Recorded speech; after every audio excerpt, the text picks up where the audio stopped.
One day they're there, texting you, laughing with you, making plans, and then suddenly, nothing. No explanation, no goodbye, just silence. Most people assume disappearing without explanation is about cruelty or indifference, but psychology tells a more complex story. By the end of this, you'll understand why some people vanish, what's happening inside their minds when they do, and why their silence often says more about them than it does about you. When someone disappears, it creates a specific kind of pain, not anger, not even rejection. It creates confusion. The human brain is wired to seek closure. We are prediction machines. We feel safe when we understand what is happening and why. So when someone cuts contact without explanation, your brain keeps searching for an answer that never arrives. And here's the uncomfortable truth. For many people, disappearing feels easier than explaining. Avoidance is one of the most powerful coping strategies humans use. When a conversation feels emotionally uncomfortable, some people experience a surge of stress. The brain detects potential conflict as a threat. The amygdala activates, cortisol rises. The body prepares for discomfort. For certain personalities, silence feels safer than confrontation. Think about it. Have you ever postponed a difficult conversation because you didn't want to deal with the tension? Now imagine someone who lives that way consistently. For them, disappearing isn't dramatic, it's relief. Some people disappear because they fear emotional responsibility. Explaining why you're pulling away requires clarity. It requires owning your feelings. It requires potentially disappointing someone. And for individuals who struggle with guilt or conflict, that weight feels overwhelming. So instead of saying, "I don't see this working," or "I'm not ready for this," they choose silence. Silence postpones discomfort. Silence avoids tears. Silence avoids being the bad person. But what feels like escape to them feels like abandonment to you. There's also the psychology of attachment. Without labeling anyone, it's important to understand that people relate to closeness differently.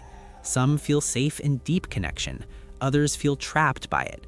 When intimacy increases, certain individuals experience anxiety rather than comfort. At first, everything feels exciting. They enjoy the attention, the validation, the chemistry. But as expectations grow, so does pressure. Their nervous system interprets closeness as a loss of independence, and instead of communicating that fear, they withdraw, sometimes gradually, sometimes overnight. Have you noticed how some disappearances happen right when things start getting serious? That timing is rarely random. Another reason people disappear is identity conflict. Sometimes they present a version of themselves that isn't fully authentic. Maybe they exaggerated their interest. Maybe they mirrored your personality to create connection. Maybe they enjoyed the fantasy of the relationship more than the reality of it. But maintaining a false version of yourself is exhausting. Eventually, the gap between who you are and who you pretended to be becomes stressful. Instead of admitting the inconsistency, they step away completely. Disappearing becomes easier than revealing the truth. There's also a modern factor we can't ignore. Technology has made exit effortless. In the past, ending relationships required direct interaction. You had to call, you had to meet, you had to speak. Now, distance is one tap away. When communication is digital, people sometimes forget there's a nervous system on the other side of the screen.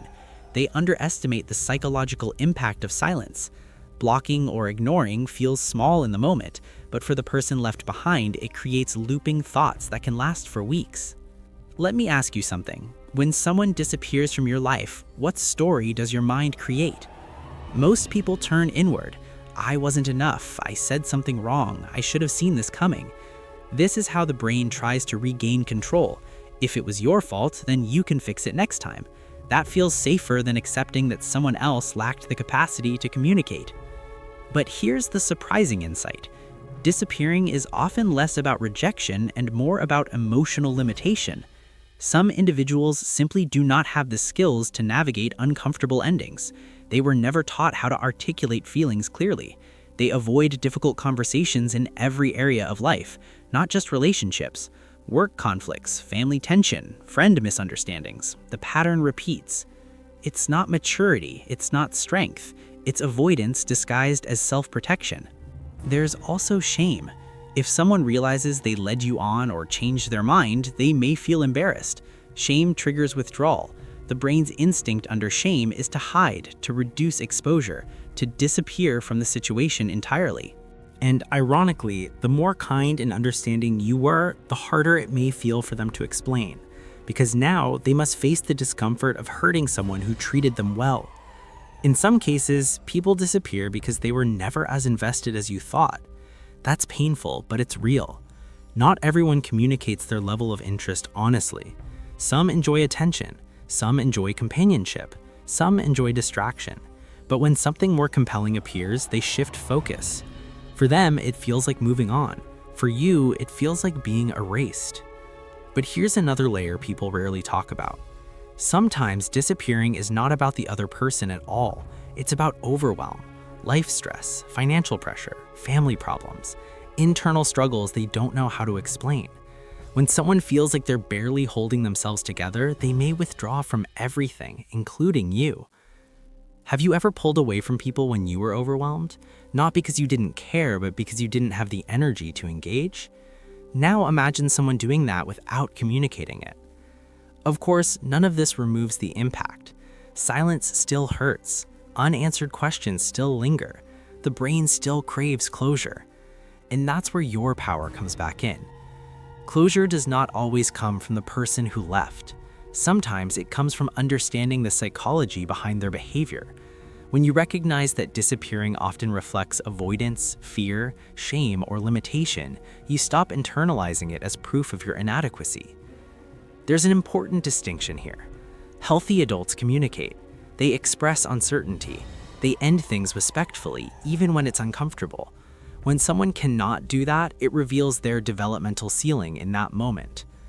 The real question becomes, do you want connection with someone who handles discomfort by vanishing? It's easy to romanticize the mystery, to hope they'll return with a grand explanation. Sometimes they do, but patterns rarely change without awareness. If disappearing is their coping strategy, it will likely reappear when pressure rises again. Instead of asking, why wasn't I enough? Consider asking, what does this behavior tell me about their capacity? That shift changes everything. It moves you from self-blame to observation, from confusion to clarity. There's also a deeper lesson here about boundaries. When someone disappears and later reappears casually, many people accept them back without addressing the silence. Why? Because the relief of reconnection overrides the need for accountability. But every relationship teaches people how to treat you. If disappearing has no consequence, it becomes an option. This is not about becoming rigid or cold. It's about recognizing your emotional value. Communication is not an unreasonable expectation. Respect is not excessive. If someone cannot offer basic closure, that information is valuable. And here's something empowering. People who disappear often repeat the pattern elsewhere. It's not unique to you. You were not singled out as unworthy. You were simply part of their avoidance cycle. Understanding that doesn't erase disappointment, but it softens self-doubt. Think back to the last time someone vanished from your life. What hurt more, the loss of the person or the loss of clarity? For most people, it's the ambiguity, the unanswered question, the unfinished sentence. But you can finish the sentence yourself. Not with fantasy, not with harsh assumptions, but with psychological realism. They left because staying required something they were not prepared to give. That realization can be strangely freeing. In the end, disappearing without explanation is rarely about power. It's about capacity, emotional capacity, communication capacity, conflict tolerance. Some people have developed those skills, others are still avoiding them. And when someone leaves without words, it doesn't define your worth. It reveals their limits. If this resonated with you, take a moment to reflect on how you respond to silence. Do you chase answers or do you choose clarity within yourself? Share your thoughts below. And if you want deeper insights into human behavior and relationships, consider subscribing so you can continue strengthening your understanding of how people really work. Sometimes, the most powerful closure is realizing you deserved a conversation.